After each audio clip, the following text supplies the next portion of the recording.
Hey guys, I'm Rich from NeoWin, and today we are unboxing the Lenovo Flex 6 11-inch.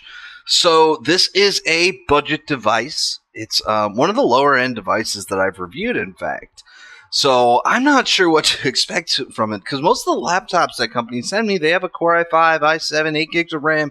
This guy's got a Celeron N4000, which is dual core. 2 gigs of RAM, Windows 10 Home, 11.6 display, HD 1366 by 768. So, I'm not sure how I'm going to work this into my daily life. It's a convertible device, and it comes in at $329.99. So you can see this thing is tiny. It doesn't come in a fancy box, which shouldn't really be a surprise given the price. It is a consumer device, so as I usually point out, business devices usually just come in that brown box like that, and consumer devices usually have a fancier box. And this one, I guess they're cutting costs a little bit. We can see the chargers in here. All right, this should be hopefully USB Type-C. No, it's a standard pin charger. Okay, and we can see ports on the side. We have HDMI, USB Type-A. We do have USB Type-C power button. Over here, we have our power port, USB Type-A headphone jack, SD card slot. So I assume that we do have the option of charging between the pin and the USB Type-C port. Every time I see a USB Type-C port, it does support charging as well. So the design is pretty typical for what we'd find on a Lenovo Flex device. The curved keys here, which are still very comfortable to type on, given that $349 price point. Bezels are quite large, and that's again given the price point. We're signed in with a Lenovo account out of the box. It's not great with anti-glare. If we kind of bend this a little bit, we can see it a little better. Big bezels on top, on the sides, and yeah, that's your standard Lenovo wallpaper for a consumer type device like this.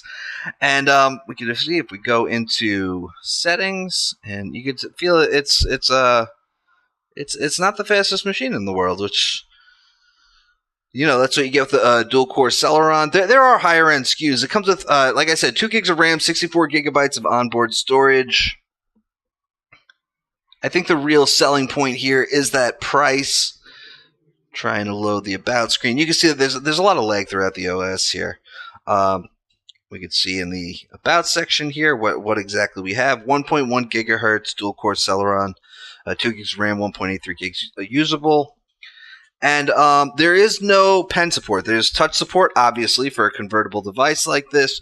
There's no pen support, which that's another cost-cutting measure. I pointed out, I reviewed the Yoga 730 recently, and the thing about that is that has the pen support, and it's just in the mid-range at about, I think it was about $850, and it doesn't come with the pen. So you can cut costs by not including the pen, but you can cut costs even more by not including pen support at all. So this is all pretty bare bones.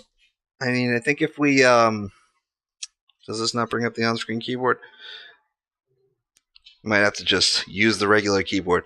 If we look at the Windows version, it should be Windows 10 Home.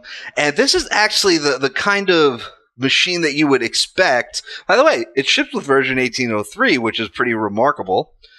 But yeah, Windows 10 Home, this is the kind of machine that you would expect to ship in S mode. It's that budget home machine that you're really going to want to run those store apps on, because really, if you try to do any kind of major work on here, you're not doing any kind of Photoshop.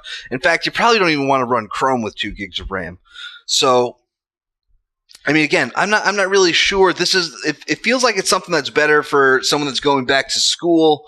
If you don't need to use a split screen view, then the screen size is okay for you, because really, I like a bigger screen because on one side, I'll usually have a source that I'm working from, and on the other side, I'm writing my article. We can see there's some Lenovo software here. Lenovo App Explorer, which is not on everything. Lenovo Utility. Lenovo Vantage is on all Lenovo devices. That's where you get your drivers and your firmware updates. We have McAfee, which Lenovo seems to include on all of its consumer devices these days, which kind of sucks. All the other bloatware that's here seems to be from Microsoft. And that's Candy Crush Saga, Candy Crush Soda Saga, Disney Magic Kingdoms, Office for that matter, Hidden City. And by the way, I don't personally consider Office to be bloatware because I install Office on all of my PCs, but it is pre-installed software. So it's probably something you're going to end up using, but it's there. But yeah, so Microsoft installs all of these store apps. So the lack of third-party software from Lenovo is admirable here because that is something that you tend to see in these more inexpensive devices. But we can see it's pretty light, it's pretty thin, weighs 2.75 pounds, which is, I mean, it's not the lightest. Like the X1 Carbon is 2.5 pounds, and if you're going for really thin and light, that's 2.5 pounds is kind of what you want to shoot for. But this is I'd say it's good for students that are going back to school. They might break it, but it's cheap, so it's easily replaceable. Easy for them to carry around in their backpack, whatever. But yeah, that's all I got right now on the Flex 6 11-inch. And what I'm really excited to do though is kind of see how it fits this bare bones type of convertible machine, what I could do with it, because obviously, like I said, I need a bigger screen for work. Most PCs that I use, I'm working on, and most of my workflows I really couldn't even do on this machine. And that's kind of why I accepted it to review, because I want to see, it kind of challenges me to get used to machines that I'm not used to working on. So I'll have more on that in probably about a month, although I have a lot of devices to review. It could be more like 6 weeks. But that's it for now. I'm Rich from NeoWin. Have a great night.